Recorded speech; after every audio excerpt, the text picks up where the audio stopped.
Welcome to another video. This time we want to start another journey that will offer beautiful glamour featuring some of the coolest weapons in-game, at least for several jobs. That means we are venturing back to a realm reborn, starting our Zodiac adventure.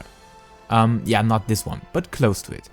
Nonetheless, if you want to know what we're actually talking about and if this journey is worth doing, check out my showcase video of all Zodiac weapons, which of course are only available for jobs that were in-game during that time. Also note that this is a very time-consuming journey, so from my personal experience will take quite some hours and should take longer than the Heavensward Relic. So if you want to have one relic weapon in general and cannot decide between Zodiac or Anima, go visit my Heavensward Relic guide first.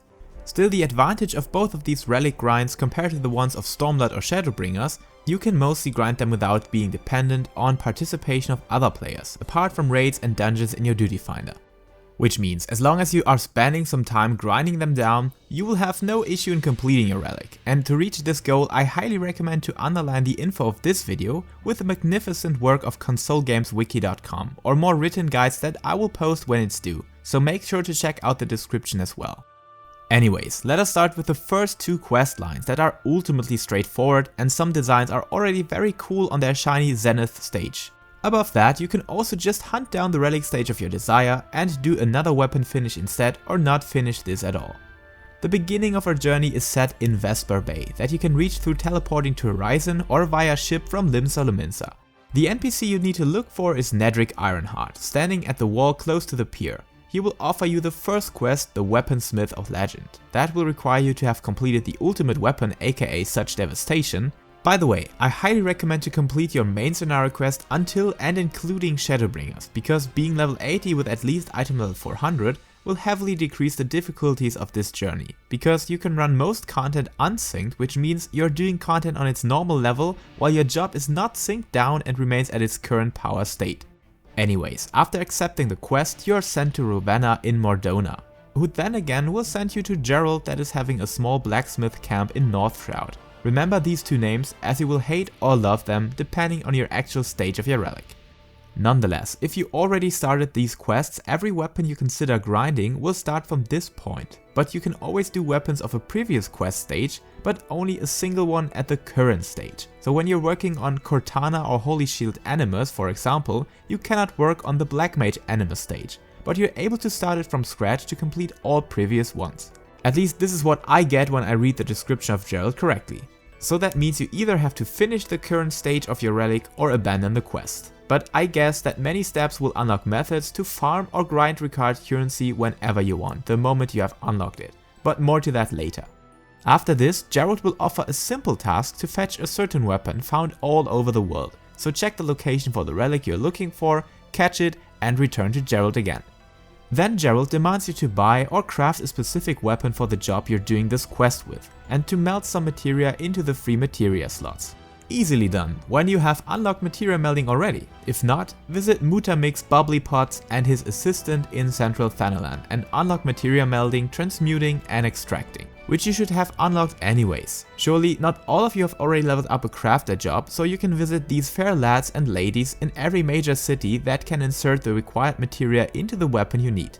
But remember to take the correct materia. Otherwise, Gerald won't accept your weapon, even if Gerald's materia selection is trash. He is finicky nonetheless, and I guess does not know much about materia melding anyways.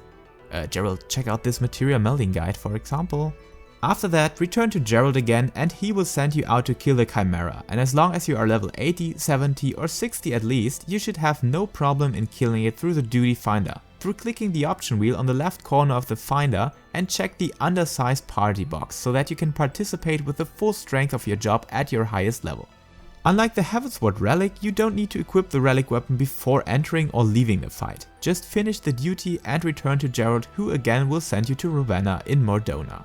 That will request a short adventure into Amdapor Keep, that you can easily speedrun with the undersized party feature as well, which does feel insanely cool as a ninja, for example.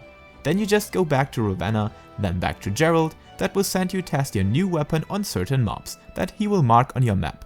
A small tip from me, don't take the target area too seriously, and focus more on these little marks that are live indicators where your required targets remain, so hunt them down in another bloody feast and like always return to Gerald. Then kill the Hydra, that can be done with the help of the Duty Finder, and when you return to Gerald again, he will complain about the aesthetical or the constitution of your weapon clone.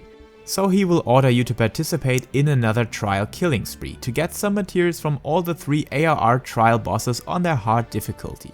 Plus 1 Rat's Adhan quenching oil from Oriana in Mordona, who will sell this for 15 tomestones of poetics. After that, return to Gerald to finally receive your Relic Reborn weapon. I know, I promised you a shiny weapon, and that is exactly the reason why we're looking into the next stage, and don't worry, the next one can be completed in less than 5 minutes. And in which way you may start the quest, it basically requires to get 3 Tefnarian Mists for a total of 60 tomestones of poetics received from Oriana in Mordona. Then return to Gerald or the Furnace and trade in your Relic Reborn weapon together with the Mist to be upgraded into the shiny Zenith weapon with a faint glow in it already. Yes, you can easily accomplish these 2 first stages in around half an hour. So if you want a fast and easy to get shiny weapon, this one is among the most simple steps to do that. But if you want to continue, get ready for one of the biggest grinds you could find in any section of the game. But don't surrender, we will get this done together. So stick around for the Atma and Animus stages and get ready for some nasty fate grinding all over Eorzea. But for now, thank you for watching and enjoy your shiny weapon as best as you can, before the real grind begins. Until then, stay safe, stay healthy, and keep loving grindy fantasy.